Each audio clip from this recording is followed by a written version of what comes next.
Howdy gamers, Old Gamer Guy here. Welcome to another Stellaris Console Edition video where the Haven Commonwealth remain above the fray, or possibly below the fray. I don't know, but anyway, they are not in the fray. Much of the galaxy is locked in conflict and the Haven Commonwealth is at peace. And so we're able to kind of do our own thing, which is always good. A little while back in their history, I disbanded a frontier outpost because I didn't feel like it was needed anymore. I'm about to do the same thing here. That first one I disbanded did not have a negative effect on my borders. But unfortunately, as you will see, this one will. I'm going to lose a little ground right there. So that's unfortunate. Situation log updated. But never mind that, we have made contact with some new aliens. This late in the game, we are still contacting some new aliens. So that's pretty cool. It said that the encounter took place in the Atlas system. I have the Atlas system in my space here. And I don't see anything unusual going on. There's just a spaceport there with some merchant aliens on it. So maybe there's more than one Atlas star system. I don't know. But either way, let's go into our situation log here and start a special project to investigate these aliens and try to translate their language, establish communications, and a little while later, Special project complete. we have established communications with the Awoken, who turn out to be robots. So that's interesting. These are the first robot population that I've seen, I think. At least a robot population that has its own separate empire. But they are a direct democracy, which is interesting for robots. They are classified as erudite explorers.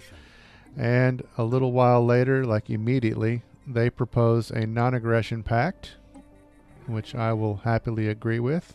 They should get along with us, I think. But where are they? This galaxy is getting pretty crowded. So there's not a whole lot of free space, but there is some free space there on the left, and there they are down in the corner. So we have the entire derp coalition in between us and them, and maybe they will be friendly with the In Theory Council. That would probably be a good idea for them to team up with the In Theory. Here I'm spending another point in the discovery tree. When I finish this tree, my research speed will be increased by 10%. But to get that last piece of the tree, I will need 13,000 unity, so that will be a while. I'm trying to build up my fleet again, a little at a time. But I do feel like I'm going to need some more energy to be able to maintain a larger fleet, especially when I start to build the bigger ships. So I'm going to build spaceports, just the very basic spaceports around every planet that doesn't have one so far, and I'm going to build solar panel networks on those spaceports. So hopefully that will give me a little bit of a, or enough of a boost to maintain a good sized fleet. When you build a spaceport, you can choose whether it has a missile defense, laser defense, or kinetic defense. I'm not sure which is considered to be the best. I tend to go with lasers. I'm sure if I was to look on on Reddit, I'm sure there would be some sort of a debate about it. Or maybe I'm wrong, and maybe it's maybe that whole question is easily settled, and one of the three is clearly better. If that's the case, inevitably I'm choosing the wrong one. But never mind that. I don't like to use Google. I don't like to look up answers. I like to figure things out for myself. Sometimes that means learning some hard lessons, but it's more fun to me that way. So here we go with the last one over here on Rime Prime. A new spaceport there.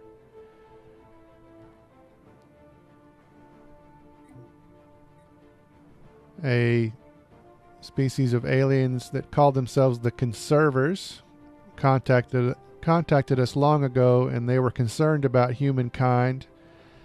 They didn't feel like we would last very long in the universe, and you can't really blame them for that. But they wanted sort of a random sampling. They wanted one of our citizens to take and, I guess, for a DNA sample, basically. And I went along with that one. I was thinking, my thought process at the time, such as it was that surely one of our people on one of our planets would just volunteer for this, you know. But this time, they are asking for a particular human. They want Eduardo Quesada. And apparently he's very smart. I don't know if they want to learn from him or if they want to dissect him. I'm not really sure, but either way, I don't think it's up to the government to make this decision. I think it's Eduardo's decision. So I'm going to say it is not up to us to decide, even though they will be displeased by that. But here we go with another momentous event. The cloud has come to a peace agreement with the hierarchy of Bak, which basically ends the war that a bunch of the galaxy has been wrapped up in for a while here. There doesn't appear to be any change in the border situation up there for those two empires. So I don't know how the held them off, but they did. I'm contacting the Kelzen. I'm curious, now that they're at peace, if I can join the Federation. It still says I have a -6 acceptance for that idea, but that number is getting better. So I think over time I am softening them up, and I'm not sure what will happen. If I only need to get the Kelzen on my side, or if I need to get more empires on my side. But anyway, the Kelzen are getting closer to at least considering our application to the Federation. But I think that'll do it for this video. The galaxy is at peace, which is probably ominous for me, because now the derp will be able to attack me again. So we'll see what happens there. Maybe I'll be able to build my fleet up in time to do something about it. But for now, I'm going to leave off for here. We will pick it up here next time. And as always, thanks very much for watching.